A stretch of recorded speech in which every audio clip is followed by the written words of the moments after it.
दोस्तों, एक गांव में एक आदमी रहता था। वह बहुत ही दुखी हो चुका था। उसके पास कुछ भी नहीं था। वह भगवान से हर रोज यही कहता था कि मेरी सभी समस्याओं का अंत कब हो सकता है, लेकिन उसे अपनी परेशानी का अंत होता हुआ नजर नहीं आ रहा था। भगवान भी शायद उसे कोई जवाब नहीं दे रहे थे। शायद वह बहुत ही परेशान हो गया था। उसकी पत्नी यही कहती थी कि तुम कितना भी भगवान से मांग लो, लेकिन हमें कुछ भी नहीं मिलने वाला।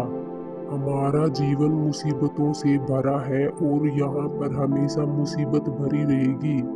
लेकिन आदमी यह कहता था कि भगवान सभी की सुनते हैं। हो सकता है कि यह मेरी बात भी सुन ले और इसमें समय लग जाए, इसलिए हमें इस समय का इंतजार करना ही होगा। पत्नी कहती थी कि जब हम भूख से मर जाएंगे तभी शायद भगवान को कुछ याद आएगा। मुझे नहीं लगता कि इससे पहले कुछ भी होने वाला है। तभी वह आदमी कहता कि तुम इस तरह की बातें क्यों करती हो, तुम्हें भगवान पर विश्वास होना चाहिए। भगवान सभी की सुनते हैं। यह हो सकता है कि यह सब कुछ देर से सुने, लेकिन वह जरूर सुनेंगे। मुझे उन पर बहुत भरोसा है। वह आदमी सभी बातें कह कर चला जाता है। वह हर रोज जंगल में जाता था और वहां से तरह तरह के फूल लेकर मालाएं बनाया करता था।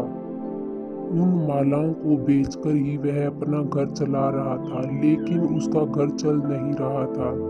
उसे खाने की समस्या धीरे धीरे बढ़ती जा रही थी। वह आदमी सभी मालाओं को लेकर मंदिर जा रहा था।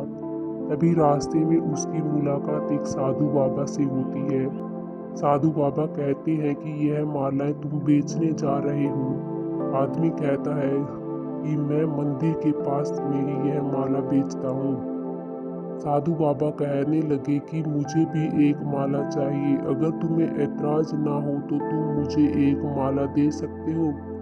वह आदमी कहने लगा कि इसमें कोई भी समस्या नहीं है, आप माला ले सकते हैं। साधु बाबा ने कहा कि मेरे पास धन नहीं है, मैं माला के बदले धन नहीं दे सकता हूँ, लेकिन मैं तुम्हें आशीर्वाद दे सकता हूँ। वह आदमी कहने लगा कि इसमें भी कोई संदेह नहीं है, आप मुझे आशीर्वाद देते हैं तो इससे बड़ी चीज मेरे लिए क्या हो सकती है। मुझे धन की जरूरत नहीं है।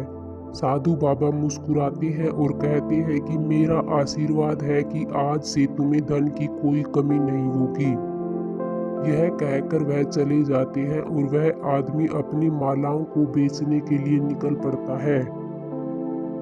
वह सभी मालाओं को बेचकर जब घर आता है तो उसके पास थोड़े से पैसे होते हैं, जिससे वह खाने के लिए कुछ सामान ला सकता था। पत्नी कहती है कि आज भी कुछ नहीं होने वाला और कल भी कुछ नहीं होगा, क्योंकि मुझे तो यकीन है कि हमारा कुछ भी नहीं हो सकता। वह आदमी का था कि एक साधु महाराज जी से मिले। उन्होंने मुझसे कहा है कि मुझे अब कोई भी समस्या नहीं होने वाली है, उनका आशीर्वाद मेरे साथ है।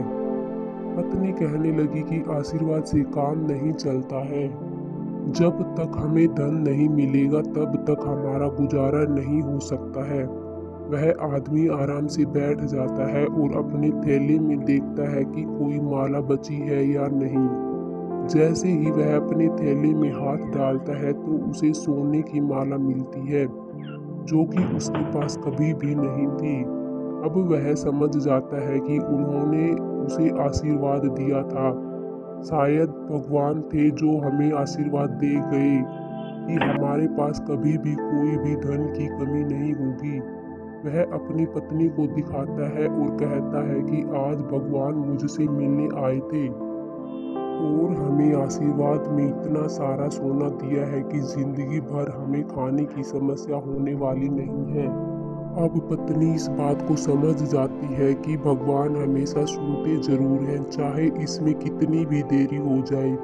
इसलिए दोस्तों, यह कहानी हमें यही बताती है कि हमें भगवान पर विश्वास होना चाहिए। भगवान पर विश्वास है तो हमारे रास्ते हमेशा खुलते नजर आते हैं। भगवान का आशीर्वाद हमेशा हमारे साथ होता है। कहानी अच्छी लगी तो कृपया लाइक और चैनल को सब्सक्राइब जरूर करें।